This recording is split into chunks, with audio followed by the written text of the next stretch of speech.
Oke, ini juga diganti dulu katanya. Oke, sudah dengar ya? Tidak perlu saya panjang lagi. Ya, sudah tahu saya Velia, saya juga alumni. Kita tidak cerita apa yang akan kita sampaikan, tapi ayatnya sama, teman-teman. Jadi di situ juga, di bilangan juga. Jadi tadi sudah ya. Nah, tapi saya nangkapnya di sini bahwa kenapa Yosua dan Kaleb ini mereka ketika disuruh mengintai, mereka memang sama-sama yang mereka hadapi ya. Mereka temukan, oh ya memang ada raksasanya. Tapi apa yang membuat mereka berbeda? Rohnya yang berbeda.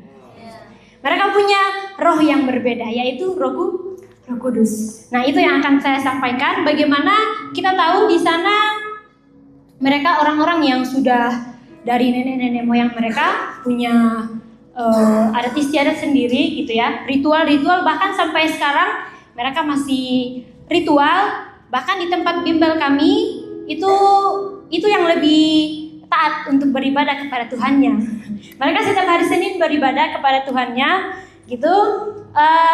Dan mereka juga punya banyak lah ya alat-alat untuk mereka beribadah itu ya, berdoa itu mereka punya. Nah, tapi bagaimana kita datang di tempat yang seperti ini dan kita harus punya roh yang berbeda dengan mereka, yaitu Roh Kudus, roh yang perkasa ya. Nah, di sini seperti yang Kak Mega tadi sudah sampaikan, banyak hal yang kami alami di sana. Tapi yang membuat saya percaya bahwa ini tempat yang Tuhan mau untuk saya.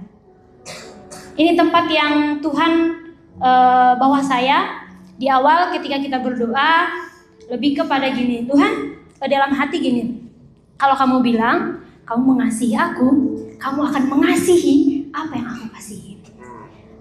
Yang aku kasihi adalah jiwa-jiwa. Mereka itu adalah jiwa-jiwa. Hal itu yang membuat saya, Tuhan, saya mau belajar mencintai apa yang Tuhan cintai, yaitu jiwa-jiwa. Dan mereka ini, anak-anak suku ini adalah jiwa-jiwa yang Tuhan percayakan. Dan kemudian apakah langsung ya Tuhan saya mau? Banyak lagi prosesnya untuk kita pergi, persiapan lagi untuk pergi. Tapi Tuhan sebelum kita berangkat, Tuhan sudah kasih janjinya. Tempat itu adalah tanah perjanjian. Itu adalah Kanaan. Ya. Dan saya ingat ketika ibadah terakhir di Jakarta, di gereja yang mengutus kami, ini tentang bagaimana yang tadi itu ya, Kaleb dan Yosua ketika diutus, mereka punya roh yang berbeda. Saya percaya bahwa itu peneguhan bagi kami. Dan kami bukan hanya mengintai, tapi kami menduduki. Amin. Ya, itu yang saya dapatkan. Itu tanah Kanaan, tapi kamu bukan hanya mengintai, kamu sedang menduduki tempat itu. Dan di situ kita berangkat, semuanya berangkat. Dan kemarin ada beberapa bulan lalu ada tim yang datang lagi. Kita tidak bercerita, tetapi Bapak ini juga dapat ketika pertama kali sampai ke tempat itu, dia lihat bahwa Tuhan dia juga dapat di hati, ini tanah Kanaan. Ini tanah perjanjian, tanah yang subur, tanah yang berlimpah susu dan madu, semua hal yang baik yang dari Tuhan. Kita tahu di sana tanahnya tidak baik. Jadi untuk kita juga berkebun di sana, tapi ya begitu, kita tanam, pokoknya nggak bisa cuma pakai pupuk, bahkan nggak ada pupuk di sana. Kita harus pakai doa. Dan sepanjang jalan kita sambil ambil tanaman, sambil didoakan, Tuhan subur ya, sambil doa. Kamu subur ya, karena besok harus dipanen. Kalau nggak ada makanan nggak bisa kita makan, gitu. Ya, itu. Jadi segala sesuatunya itu tadi harus berdoa sama Tuhan, harus punya roh yang berbeda itu. Ketika menghadapi hal yang ada, ketika menghadapi proses yang ada. Ya banyak hal yang saya alami, tapi kembali lagi bagaimana cara pandang yang tadi ya. Seperti yang dimiliki Yosua dan Kaleb ini, mereka punya cara pandang yang berbeda, mereka melihat janji Tuhan. Jadi ketika saya menghadapi proses di sana, saya kembali, Tuhan, saya mau lihat janji Tuhan. Ini tanah Kanaan, ini orang-orang yang akan Tuhan pakai, ini anak-anak yang dahsyat yang Tuhan sedang siapkan. Itu yang saya lihat. Saya pernah mendapat, karena kita berhadapan dengan anak-anak, diberikan impresi di hati. Biasanya tuh gini, dari domba sakit menjadi singa, ya kan, domba kan gitu. Ini dari serigala diubah menjadi singa. Gimana itu? Coba. Kalau pakai cara kita, strategi pembelajaran seperti tadi dibilang, nggak bisa. Harus pakai kuasa Tuhan gitu. Harus pakai doa, harus pakai yang supranatural. Karena itu yang kami hadapi ya dengan anak-anak ini. Ya banyaklah dalam proses mengajar mereka. Kalau anak-anak di sini, anak-anak pada umumnya, ya mungkin 1 kali, 2 kali kita jelaskan ke mereka. Anak-anak mengerti? Mengerti. Kita kasih soal pasti bisa. Anak-anak ini mengerti, anak-anak mengerti Bu Guru. Langsung soal Bu Guru, nggak usah lagi contoh katanya. Ini anak dikasih, Bu Guru gimana tadi ya Bu Guru ya? Oh gimana tadi ya katanya. Jadi gitu, cepat menangkap tapi tidak cepat untuk lupa juga. Gimana anak hadapi anak-anak kayak gini? Strategi apa yang harus dipakai? Saya udah pakai strategi yang kita pelajari ya. Di sini gini ya caranya, metodenya. Gak bisa loh. Tapi jangan sampai katanya nggak berfungsi nanti di lapangan itu nggak usah belajar. Jangan juga gitu, ya. Tapi ketika belajar di situ, ya datanya sama Tuhan. Aku ingat ketika kami retreat sebelum wisuda, kami buat video kan. Nah ingat kata mami. Nak, pakai lutut nak, gitu. Ya pakai lutut, Tuhan. Jadi banyaklah hal-hal yang kita hadapi di sini ya, adik-adik semuanya. Saya mau bilang seperti yang kami tadi bilang, kami bisa di sana itu nggak langsung.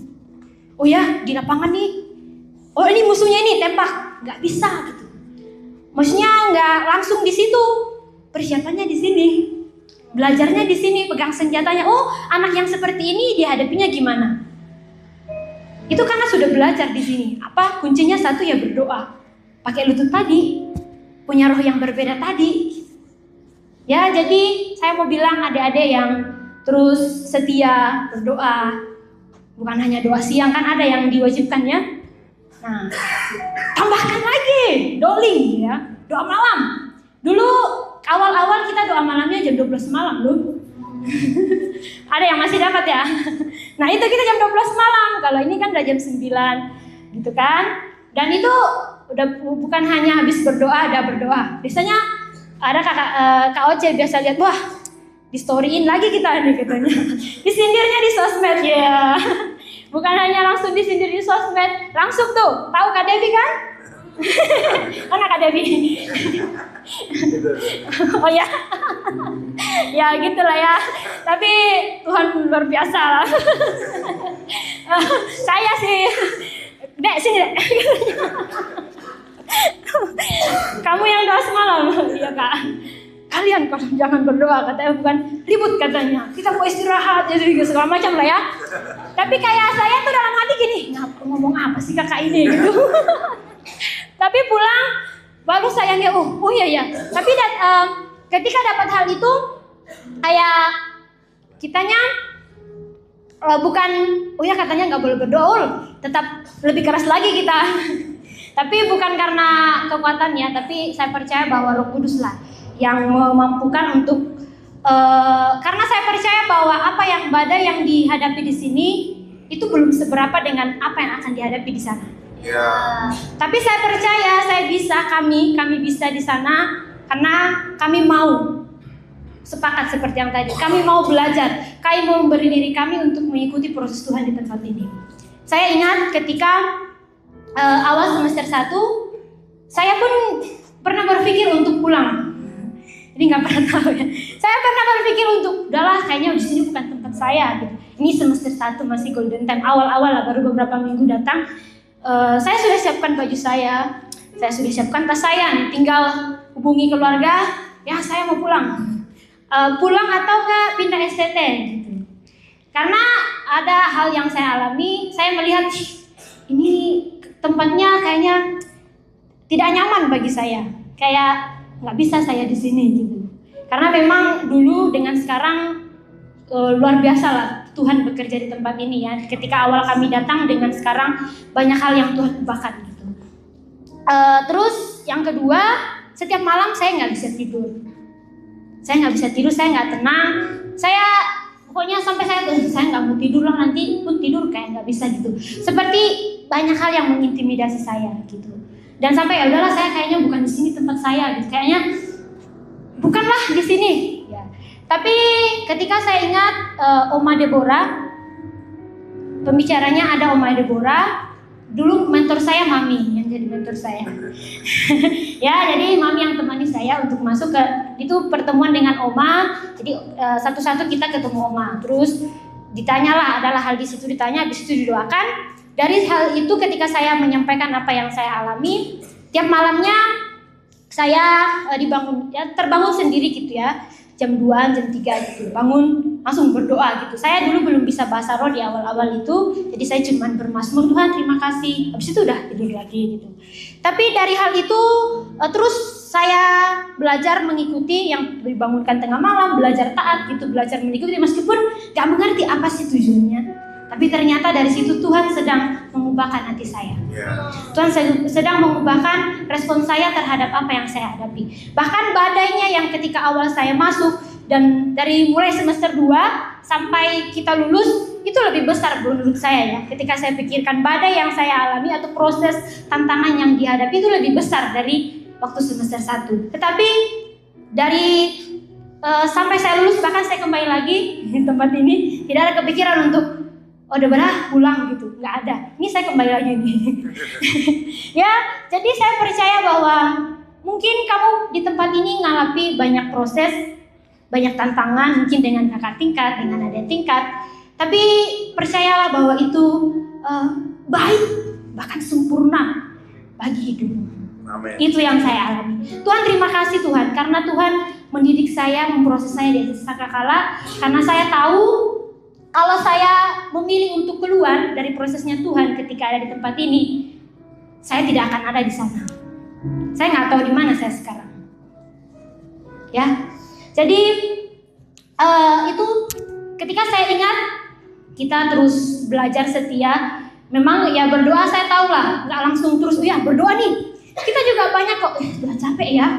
Aduh, boleh nggak berdoa dulu? Ada kok masa-masa seperti itu. Tetapi belajar untuk jangan berhenti, jangan berhenti. Kalau kamu hari ini kayaknya nggak doa dulu deh, udahlah hari ini nggak doa, terus besok lagi gitu, enggak kemarin berdoa doa dulu deh, lanjutnya kamu lama-lama kamu hilang, gitu.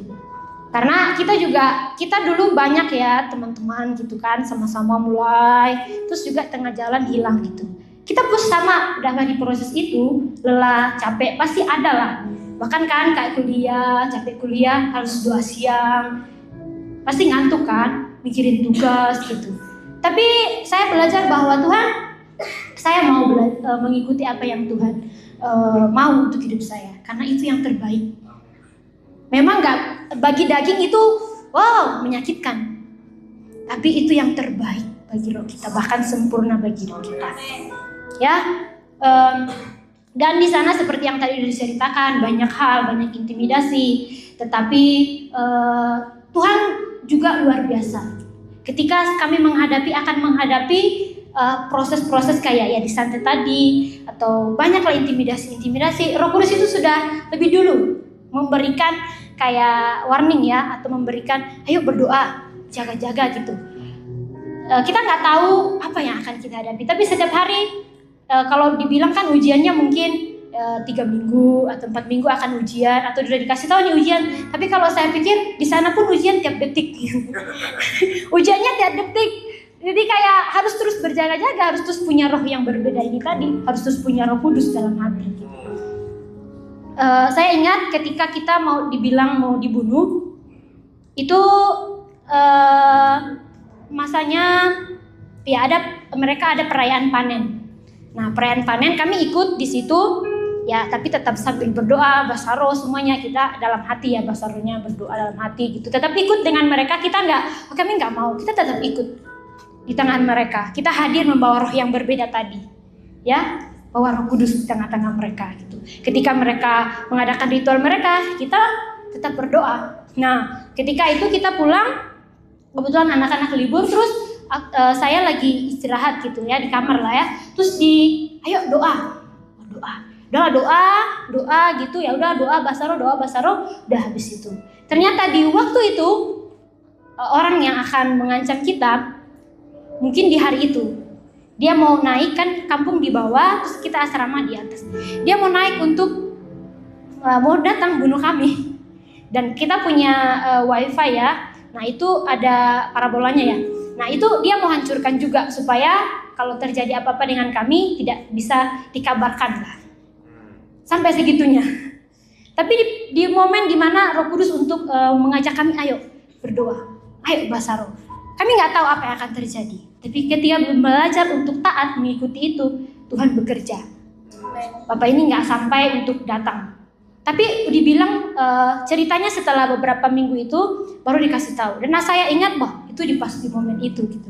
Dan saya mau bilang adik-adik itu nggak langsung pas di sana. Oh ya, belajarnya di sini, belajar pekanya di sini, belajar taatnya di sini, itu latihan setiap hari. Nggak bisa langsung. Itu terus dilakukan setiap hari. Terus ketika ada lagi sebuah peristiwa, adalah cerita miring ya, kayak sebenarnya ceritanya nggak seperti itu, tapi mereka ceritakan terus jadinya hal yang terlalu, jadinya menjelekan kami gitu. Tapi kami nggak membela diri, tapi kami ya berdoa gitu kan. Tapi sebelum hal itu terjadi, seperti kayak Roh Kudus tuh diskusi gitu ya, kayak ngomong ke saya, Vel, kamu gimana ketika misalnya datang digerebek gitu kan?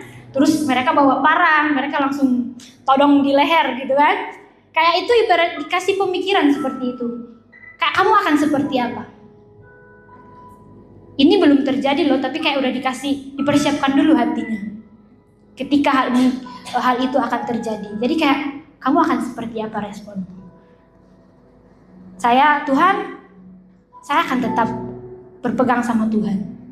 Saya akan tetap percaya sama Tuhan. Saya akan pokoknya ya udah, kalau udah waktunya ya udah, itu yang terbaik bagi Tuhan. Seperti yang kami tadi bilang, ya yang penting dibunuh aja lah daripada yang itu gitu. Sampai Tuhan kalau hal itu terjadi, saya siap Tuhan. Ngomong itu pun gak mudah, tapi belajar.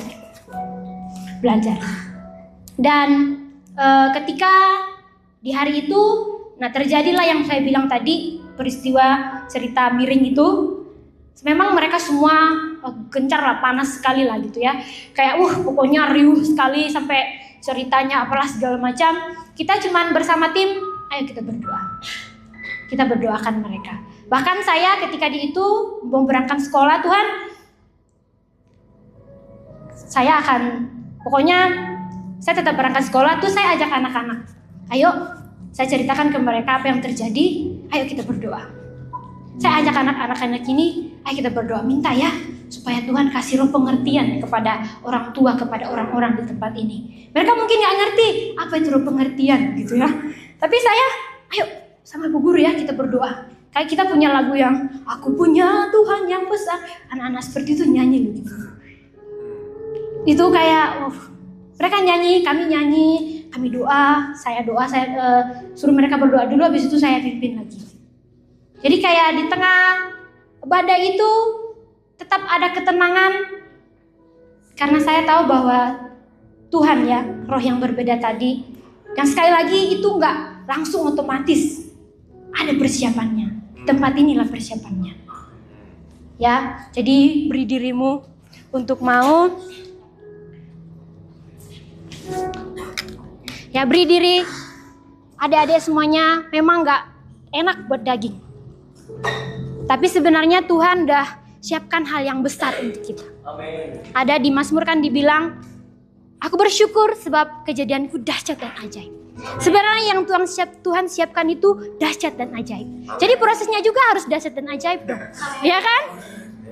Di sana kan gini, ada kepala dusun, untuk jadi kepala dusun lulusan SMA. Kamu udah bisa jadi kepala dusun. Tapi kan Tuhan maunya kamu jadi presiden, ya kan?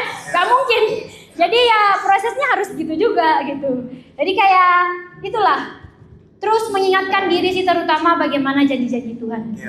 Di sana itu yang terus meneguhkan kami semua. Janji Tuhan untuk diri kami sendiri, bahkan bagi tempat itu yang terus meneguhkan. Dan sekali lagi pokoknya itu nggak langsung jadi dalam satu hari. Proses ya, selama di sini kurang lebih 4 tahun ya. Kami belajar gitu. Jatuh bangun juga, di sana pun nggak langsung, nggak terus on fire, nggak juga, ada titik-titik kayak Tuhan pengen healing. Kan di sana kiri kanan gunung ya, kiri kanan gunung, bangun pagi, pemandangannya sama setiap hari, kiri kanan, tapi Tuhan itu luar biasa baik loh. Gitu. Jadi kayak pokoknya banyak lah penghiburan yang Tuhan kasih. Jadi yang terutama di sini, ayo bawa roh yang berbeda itu kemanapun kamu pergi. Bawa Roh Kudus itu kemanapun kamu pergi. Jangan lupa, kata Mami, pakai itu. Belajar, saya juga belajar. Bahkan sampai sekarang pun terus belajar. Ya, jadi itu saja dari saya. Semangat buat adik-adik, karena Tuhan menyiapkan destiny yang besar untuk setiap kita. Ya, itu saja. Terima kasih. 2-3, mereka berjalan melalui tanah Negeb, lalu sampai ke Hebron. Di sana ada Ahiman, Sesai, dan Talmai, keturunan Enak. Hebron didirikan 7 tahun lebih dahulu dari Soan di Mesir. Oke, jadi bagian ini apa yang tadi dikatakan oleh Kak Mega dan Kak Velia, saya juga nggak tahu mereka mau ngomong apa dengan ayat bagian apa. Tapi saya ingat sekali waktu Kak Mega pulang ke Kalimantan, setelah jadi mentor Golden Time sebelum berangkat pelayanan itu, WA ke saya tanya tentang raksasa ya Kak Meg, waktu pulang itu. Saya ingat, lalu setelah itu saya khotbah beberapa kali di doa pagi tentang mengalahkan raksasa atau sebelumnya. Tapi saya ingat sekali bagian ini, Bilangan 13 ayat 22. Lalu sampailah mereka berjalan melalui tanah Negeb sampai ke Hebron. Di sana ada Ahiman, Sesai, dan Talmai. Mami boleh carikan ayat nggak? Atau Kak Debi yang Kiryat Arba gitu ya. Saya mau tunjukkan satu ayat lagi. Kiryat Arba itu. Nanti coba kita baca dulu sebelum ini supaya tahu. Kiryat Arba, pokoknya tentang yang ada di sana, ada itu tempat untuk raksasa juga penjelasan. Yosua 14 ayat 15. Baca Kak Devi coba. Nama Hebron dahulu ialah Kiryat Arba. Arba ialah orang yang paling besar di antara orang Enak. Ya. Dan amanlah negeri itu berhenti berperang. Oke, Yosua berapa? 14 ayat 15. Catat ya, Yosua 14 ayat 15.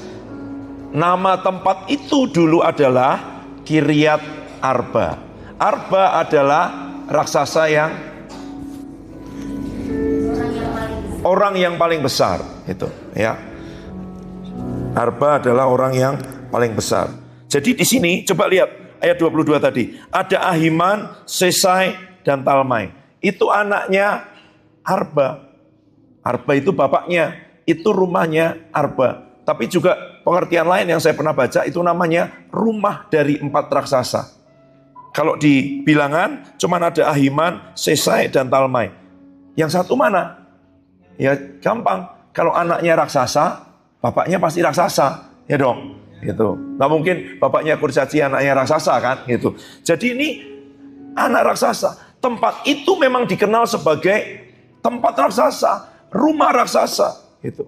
Tapi kalau kalian tahu Hebron adalah tempat di mana Abraham membayar untuk apa? Gua Makpela, tempat di mana Sarah dimakamkan. Dia mau ditawari gratis, tapi dia nggak mau. Terus Abraham bilang apa? Aku tidak mau, aku mau membayar. Kasih tahu aja berapa harganya. Akhirnya dia bayar, kemudian uang ditimbang, perak ditimbang, dan dia bayar. Waktu dibayar itu sah jadi miliknya. Tradisi Yahudi berkata bahwa tanah yang dibeli Abraham itu, kalau dipakai untuk orang berdiri, laki-laki, berdiri begini. Jadi kayak berdirinya gini ya, masih bisa berdiri semua. Sebelahnya lagi berdiri semua. Itu dihitung cukup untuk 600.000 orang berdiri, tanah yang dibeli Abraham. Tahu? Itu jumlah laki-laki yang keluar dari tanah Mesir, 600.000. Berarti waktu Abraham membeli itu, dia sudah lihat ke depan 430 tahun.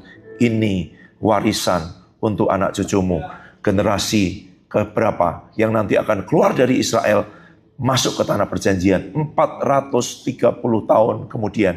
Seharusnya 430 tahun. Janji Tuhan berapa? 400 tahun. Kenapa kok 430 tahun? Tertunda. Karena kepemberontakan mereka. Seharusnya Tidak 430 tahun.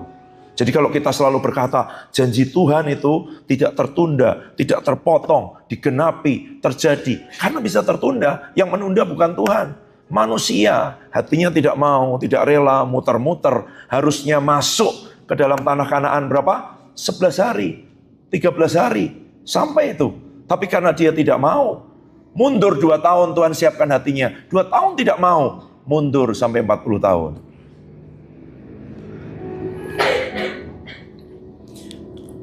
Perhatikan lagi ayat ini. Tempat itu, kata kitab Yosua tadi apa? Namanya Hebron. Hebron itulah tempat yang dibayar oleh Abraham. Tempat yang dibeli oleh Abraham. Dan arti kata Hebron itu tempat mengikat perjanjian. Makanya tadi kalau Kak Mega, Kak Velia berkali-kali bilang, jangan lihat yang di depan mata. Jangan lihat raksasanya. Ingat janji Tuhan. Karena waktu mereka datang ke situ, 12 pengintai itu, lihat raksasa nggak? Lihat dong, raksasa kan nggak usah sembunyi. Raksasa nggak bisa sembunyi kan? Kalau kalian mau tahu, Og Raja Basan, tempat tidurnya masih ditemukan. Hampir 4 meter ranjangnya. Ya kalau orangnya tingginya cuma 1,5 meter, buat apa ranjangnya 4 meter? Asrama, bukan kan? Itu buat tidur orang 5 kan bukan. Itu orang 1, tempat tidurnya, panjangnya tempat tidur kalian kasur itu cuma 2 meter. Kali 90, 180 kadang gitu. Tapi itu 4 meter, karena orangnya tingginya 380 segitu. Raksasa nggak bisa sembunyi, pasti mereka lihat. Kabarnya saja sudah mengentarkan. Maka itu apa yang dikatakan, yang diingat mereka? Hebron. Orang bilang itu Kiryat Arba, rumah dari 4 raksasa. Itulah markasnya raksasa. Tapi mereka bilang apa? Hebron. Ini Hebron. Bukan rumah raksasa. Ini tempat mengikat perjanjian. Ini tempat yang sudah dibayar Abraham. Ini hak milikku. Ini warisanku. Ini bagianku. Ini tanah perjanjianku. Itu sebabnya ketika mereka berkata, waktu masuk ke sana, ini tempat perjanjian. Ini tanah perjanjian. Ya, itu Hebron. Sudah dibayar. Dibayar oleh siapa? Darah Yesus. Sedangkan yang dibayar Abraham aja tidak bisa digagalkan oleh manusia. Apalagi yang dibayar oleh darah Tuhan Yesus. Setiap suku, bangsa, lidah, lutut, bertelut mengaku. Itu kenapa mereka bisa begitu? Sudah dibayar Tuhan Yesus. Yang kalian lakukan nanti ketika pergi ke tempat pelayanan. Yang ketemu ODGJ, yang ketemu orang bermasalah, orang depresi, orang stres. Kamu bilang, ada janji Tuhan di hidupmu. Kamu tidak lihat kenyataan, kamu tidak lihat apa yang mereka lakukan, kamu tidak lihat apa yang mereka katakan. Kamu memperkatakan, ada janji Tuhan. Kamu sudah dibayar darah Tuhan Yesus. Apa yang sudah dibayar Tuhan Yesus? Kesembuhan dari penyakit, kelepasan, kutuk sudah dibayar. Apalagi kemiskinan sudah ditebus. Dia miskin, supaya dia kaya jadi miskin supaya kita miskin jadi kaya. Dia kuat jadi lemah supaya kita lemah jadi kuat. Sudah dibayar. Kalau kamu tahu itu, kamu akan bilang setan, orang ini sudah dibayar Tuhan Yesus. Kamu tidak punya hak di hidupnya. Penyakit, kamu sudah dibayar Tuhan Yesus. Pergi kamu dari hidupnya. Apapun, kemiskinan, kamu sudah ditebus Tuhan Yesus. Kamu tidak punya hak. Mulai dari hidupmu ke hidup orang lain. Apa yang kamu lihat? Kiryat Arba atau Hebron. Kamu lihat raksasa, kenyataan yang dilihat mata, atau janji Tuhan dalam kehidupanmu. Kalau kamu harus menguatkan kepercayaan seperti Daud ketika ada di Siklag. Ya, karena seringkali memang kita, ya kan, lihat pakai mata kan, kelihatan lagi raksasanya. Imanmu kamu kuatkan lagi nggak? Karena matamu lihat lagi raksasa. Imanmu koya lagi. Kamu berkata nggak? Hebron ini, kamu mau ada di situ. Abraham sudah bayar tempat ini, sudah lunas. Ini bagianku, warisanku, sudah sah. Meskipun kamu duduki sekarang raksasa, tapi ini warisanku sudah dibayar sama Abraham. Kamu bilang begitu. Meskipun kelihatannya sekarang kamu stres, kelihatannya sekarang kamu dirasuk roh jahat, tapi kamu sudah dibayar Tuhan Yesus. Itu kamu perkatakan. Meskipun sepertinya kamu sakit, sepertinya kamu parah, dokter bilang tidak mungkin sembuh, tapi aku perkatakan, kamu sudah dibayar darah Tuhan Yesus. Itu jauh lebih kuat. Dan kamu harus memperkatakan, mengingatkan dirimu sendiri. Karena itu, raksasa ada. Dan berkali-kali kalau kita lihat perjalanan bangsa Israel, selalu musuhnya yang membuat mereka gentar, yang menunda janji Tuhan, yang membuat mereka kecut adalah raksasa. Sekali lagi, waktu Daud berhadapan dengan Goliat, waktu seluruh bangsa itu berhadapan dengan Goliat. Saya khotbah 2 minggu yang lalu di tempatnya Pak Yohan Selilik. Apa kata firman Tuhan? Goliat itu teriak-teriak terus. Hei, kamu. Apa katanya?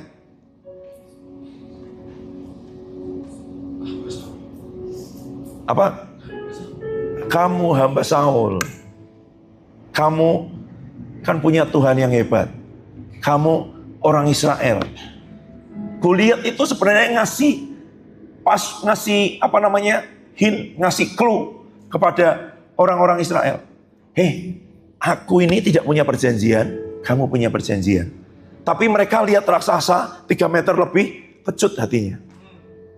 Tapi waktu Daud ketemu bilang apa? Siapa orang Filistin tidak bersunat? Ini bukan masalah sunat tidak sunat. Maksudnya dia tidak punya perjanjian. Karena sunat itu tanda perjanjian dengan Tuhan. Siapa dia tidak punya perjanjian? Kok berani mengatai barisan Allah yang hidup?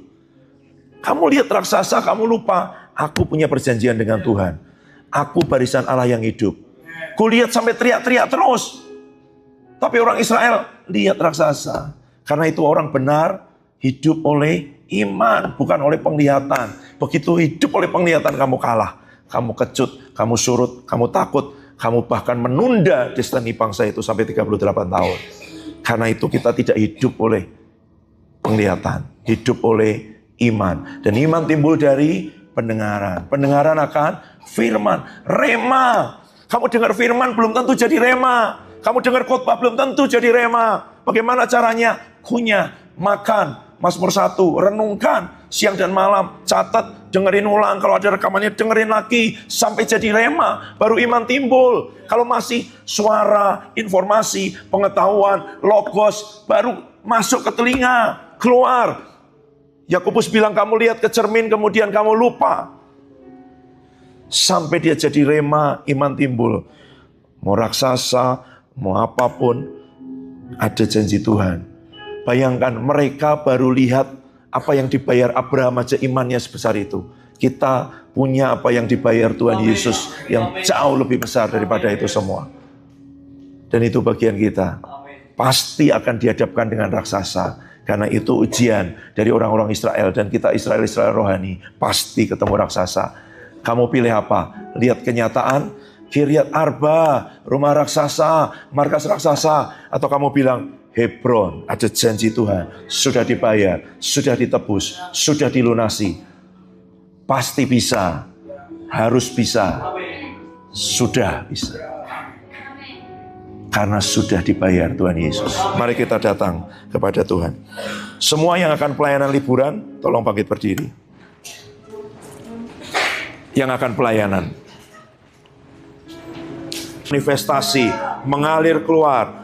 Untuk ketemu dengan orang-orang yang bermasalah, putus asa, hilang harapan, sakit, terikat, dirasuk roh jahat. Dan kamu akan mengalirkan semua yang ada di dalammu. Bahkan kalian yang bekerja di pertanian pun, kamu bekerja dengan supranatural. Ada percepatan, tidak ada hama, tidak ada serangan apapun. Dan ada hasil panen yang berlimpah. Karena ada berkat Tuhan yang mengalir keluar. Bukan hanya sesuatu yang natural, yang alamiah. Kamu punya dan bisa menerjemahkan semua berkat rohani di alam surgawi. Jadi di bumi seperti di surga. Jadi di hidup orang yang kau layani seperti di surga. Jadi di gereja tempat kau pelayanan seperti di surga. Jadi di yayasan tempat kau pelayanan seperti di surga. Jadi di kota tempat kau pelayanan seperti di surga. Dimanapun Tuhan mengutusmu pergi. Ke Jogja, ke Bandung, ke Solo, ke Semarang, ke Salatiga, ke Temanggung, ke tempat-tempat yang lain. Roh Tuhan menyertaimu, memimpinmu dalam perjalanan berangkat nanti, maupun dalam perjalanan pulang. Tidak ada maut, kecelakaan, tidak ada mara bahaya, tidak ada apapun yang mempan atas hidup mereka. Sebab mereka tidak pergi sendiri. Mereka diutus oleh Tuhan. Dan Tuhan yang bertanggung jawab atas kehidupan mereka. Biar hidup mereka menyaksikan kasih dan kuasa Tuhan yang tidak terbatas. Hati Tuhan yang besar untuk jiwa-jiwa ada di hati mereka. Di dalam nama Tuhan Yesus. Di dalam nama Tuhan Yesus. Mari semua yang lain bangkit berdiri. Debbie boleh naik. Pemain musik boleh naik ke depan. Mari kita mengakhiri ibadah kita pagi hari ini.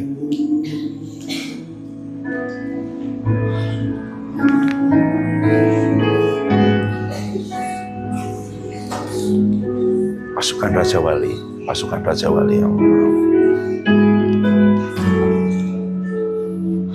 Tuhan.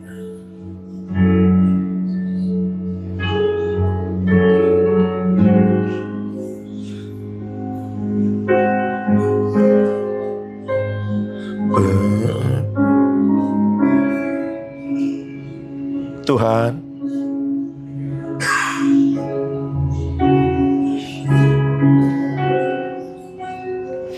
yes Lord.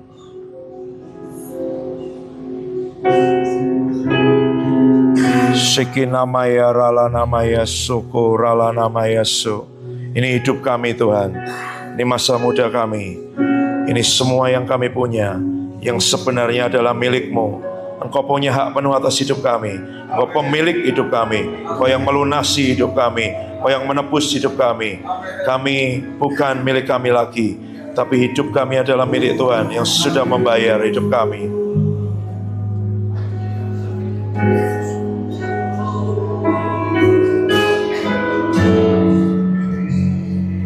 Ya. Berdiri di tempat tertinggi. Ya.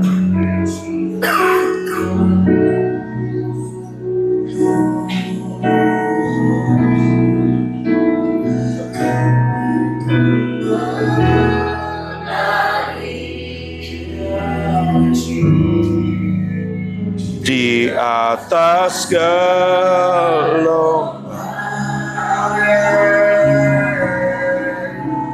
mengangkat senjata, menggenapkan semua kehendak Panglima.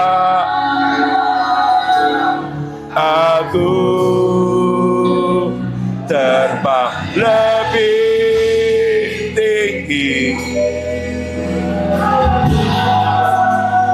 terbang lebih kuat. Sayang.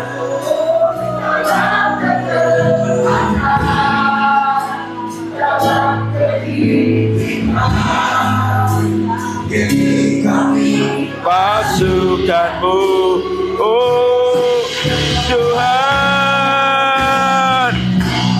kan menari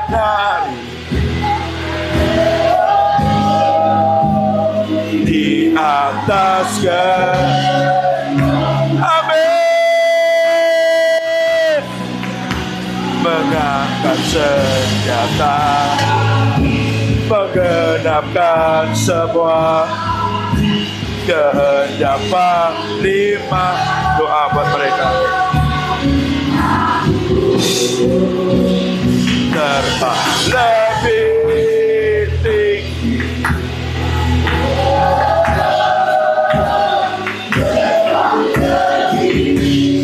kuat dalam ketepatan, dalam keintiman.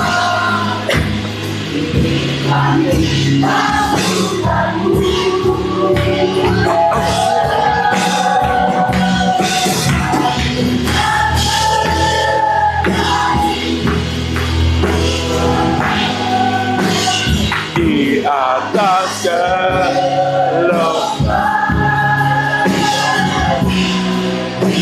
mengangkat senjata, menggenapkan semua kehendak Panglima.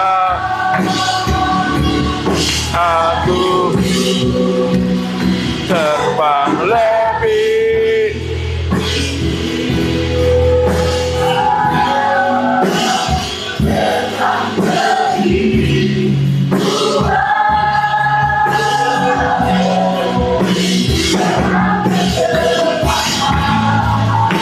dalam keintiman. Ini kami pasukanmu, yang tak terhentikan,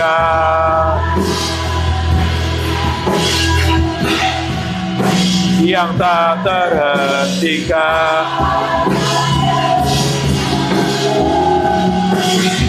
yang tak terhentikan. Tuhan yang besar, amin, dan sanggup imanku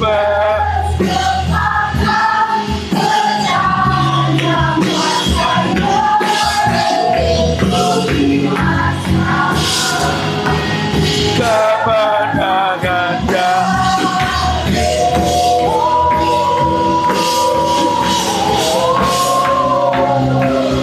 Aku punya Tuhan yang besar, yang tak berjanji dan imanku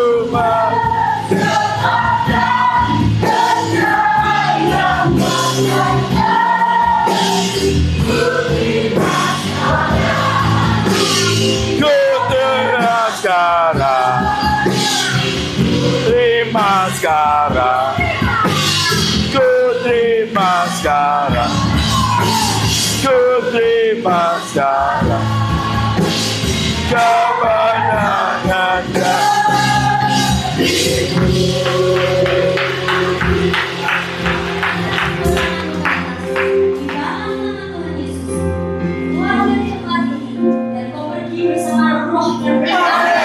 Amin. Yeah.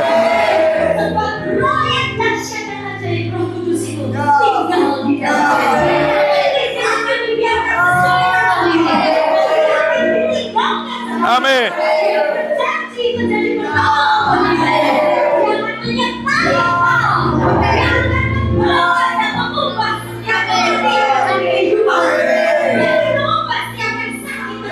Yes, amin. Amin. Yes.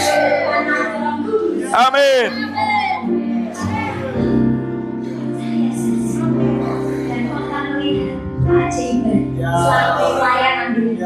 Yes. Amin. Amin.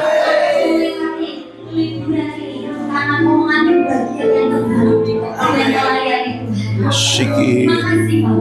Proteksi perlindungan Tuhan sempurna setiap orang muda ini, mulai dari mereka berangkat sampai mereka kembali. Amin. Amin. Amin. Dan kami akan berikan kabar sukacita. Yes. Berikan cerita yang luar biasa dari pelayanan mereka. Amin. Kami percaya Tuhan, itu akan jadi sukacita besar kami karena sebuah kehormatan kami boleh melayani Tuhan. Yes. Tidak peduli kapan waktunya, tidak peduli seperti apa tempatnya, asalkan Tuhan yang menyuruh kami. Amin. Buka kedua tanganmu dan terima berkat Tuhan atas kehidupanmu. Kasih dari Allah Bapa, kasih karunia Tuhan Yesus Kristus, dan persekutuan dengan Roh Kudus menyertai engkau, menyertai rohmu, menyertai langkah perjalanan kehidupanmu. Kakimu terus ada di jejak-jejak langkah kakinya Tuhan dan tidak menyimpang dan ke kanan ke kiri. Penyertaannya sempurna, kasih dan kuasanya dan pengurapannya, tanda-tanda ajaib dan mujizat menyertai hidup dan pelayananmu. Kuasa Tuhan yang tidak terbatas ada di dalam dirimu. Pergi dan jadikan semua bangsa murid Tuhan di dalam nama Tuhan Yesus. Haleluya. Amin, amin, amin. Boleh duduk sebentar. Beberapa pengumuman ya untuk keberangkatan ya. Aku tak ngomong, tak balik aja, jangan.